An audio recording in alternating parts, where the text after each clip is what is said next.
বাংলাদেশের দীপু চন্দ্র দাসকে প্রথমে পিটিয়ে আদমরা করা হয়েছে, তারপর পিটিয়ে মারা হয়েছে। আর কারা?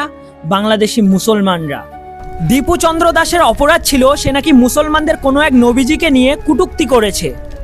যে ধর্মে কোনো মানবিকতা নেই সেটা কোনো ধর্মই না। বাংলাদেশের মুসলমানগুলো যেভাবে দীপু চন্দ্র দাসকে হত্যা করলো, এতে এদের ধর্মের পরিচয় পাওয়া যায়, কতটা শান্তির ধর্ম এদের। দীপু চন্দ্র দাস না ব্রাহ্মণ ছিল, না ক্ষত্রিয়, না শূদ্র, সে একজন সনাতনী হিন্দু ছিল। সেই অপরাধের জন্যে আজ তার প্রাণ নিয়ে নিল। ছেলেটা এতটাই গরিব ছিল যে আপনার আমার মতো স্মার্টফোন ব্যবহার করতো না। তার ফোনে না ফেসবুক ছিল, না ইনস্টাগ্রাম, না ইউটিউব।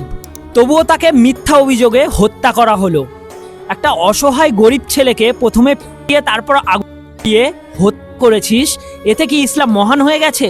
তোদের ধর্মগ্রন্থ কুরআনকে ইংল্যান্ড, আমেরিকা, জাপানের মতো দেশ শুয়োরের মুখে ঢুকিয়ে দিয়েছে। কিছু কিছু দেশের মানুষ তো কুরআনকে আগুনে জ্বালিয়ে দিয়েছে। তাতে তোরা কি ছিঁড়ে নিয়েছিস? কিচ্ছু ছিঁড়তে পারিসনি। একটা অসহায় মায়ের কোল খালি করেছিস, আর কিচ্ছু না। আর একটা সনাতনী হিন্দু ছেলে দীপু চন্দ্র দাস তোদের নবীজিকে নিয়ে কি বলেছে কি না বলেছে যার কোনো প্রমাণই নেই, সেই ছোট্ট ভুলের কারণে একটা মায়ের কোল খালি করে দিলি।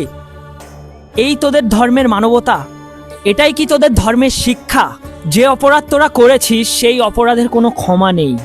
আমার আজকের এই ভিডিওটা সমস্ত সনাতনী হিন্দুদের জন্য। জেগে ওঠো। আজ দীপু চন্দ্র দাসের মা বাবা বুক ফেটে কেঁদে মরছে। এই দিনটা তোমাকেও দেখতে হতে পারে যদি না জেগে ওঠো। তোমার বাচ্চারাই তোমার কাছে প্রশ্ন করবে যে বাবা, তোমরা যখন ইয়ং ছিলে তখন তোমরা কি করেছিলে?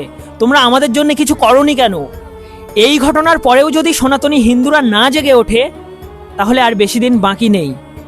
তোমার সন্তানের অবস্থাও দীপু চন্দ্র দাসের মতোই হবে। তখন বুঝবে কষ্টটা ঠিক কতটা।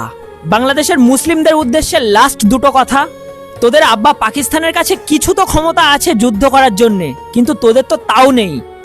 তাহলে ভাব, তোদের অবস্থা পাকিস্তানের থেকে আরও শোচনীয় হবে। আমাদের বর্ডারের যে বিএসএফ গুলো থাকে না, ওরা মুতে দিলেই তোরা ভেসে যাবি। সেভেন সিস্টারের কথা তো ভুলেই যা। তোদের কি আছে আর তোরা কি পারিস সেটা একটু রাত্রে ভেবে দেখিস।